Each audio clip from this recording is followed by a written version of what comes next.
আমি আমার টিমের পক্ষ থেকে, আমার প্রযোজক, আমার পরিচালক সবার পক্ষ থেকে আমি সরি চাইছি। হয়তো সময় স্বল্পতার কারণে আমি সেটা করতে পারি। ৫ দিন মাল্টিপ্লেক্সে ছিলাম না, ৫ দিন পরে এসে ২২টা শো পেয়েছিস ভাই। আমরা সবাই শুনেছি অনেক বড় বড় ইন্ডাস্ট্রির বড় বড় মহাতারকাদের কথা, যাদের সিনেমা নাকি মিডনাইটে শো হতো প্যাকড আপ থাকতো, ভোরে শো হতো প্যাকড আপ থাকতো, যার জন্য উদ্ভিদ থাকতো, যাদের সিনেমা আসলে কিছুই হতো না, অনেক ভুলভাল সিনেমা, অনেক বাজে গল্পের সিনেমাও তাদের সুপার হিট হয়ে যেত শুধুমাত্র ওই মহাতারকাকে দেখার জন্য। আমি ওই গল্প শুনে এসেছি, আর এইবার আমি সেটা দেখলাম যে আসলে রাত বাজে ১২টা, আপনারা আমাকে এত ভালোবাসেন যে রাত ১২টার সময় আনএক্সপেক্টেড আমার ভালোবাসার সব মানুষরা এখানে দাঁড়িয়ে আছে।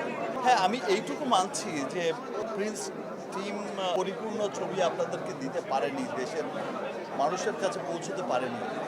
বিশ্বাস করেন যে এর কোনো কমতি ছিল না আমাদের। প্রথমেই আমরা ফেসেছি পারমিশন জটিলতায়, সেখানেই ৩ মাস চলে গেছে, মানে শুটিংয়ের যে শিডিউল ছিল সেটাই চলে গেছে। তারপরে এসে সবার এত অক্লান্ত পরিশ্রম ছিল যে সিনেমাটা কিভাবে কতটা পারফেক্টলি দেয়া যায়।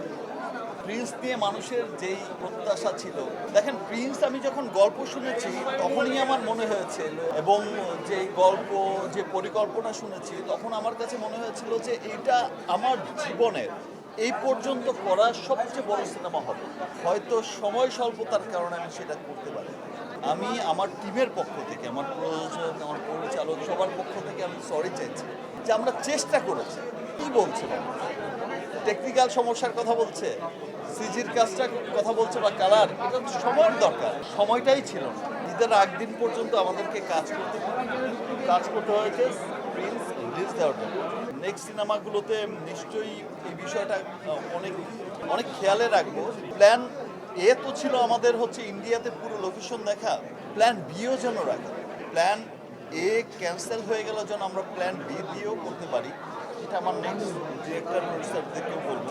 যত যাই বলুক, যে যাই বলুক, প্লিজ যারাই দেখছেন, রকস্টারের শুটিংয়ে ছিলাম, সেখান থেকেই দেখছিলাম, রিভিউ দেখছিলাম, ৫ দিন মাল্টিপ্লেক্সে ছিলাম না, ৫ দিন পরে এসে ২২টা শো পেয়েছিস ভাই।